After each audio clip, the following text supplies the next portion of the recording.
Africa Content TV.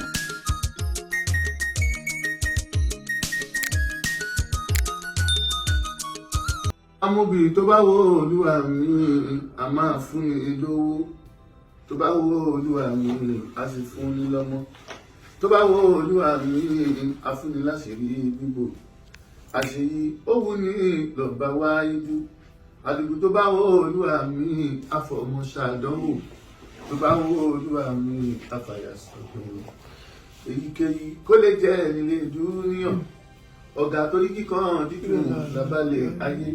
Ètò àdúrà sọ̀rọ̀ lọ́wọ́. Ọ̀rẹ́ tí ó gbẹ̀mí rẹ̀ mo máa gbé báyìí. Iṣẹ́ tí ó gbẹ̀mí ẹ̀yìn mo máa gbé báyìí.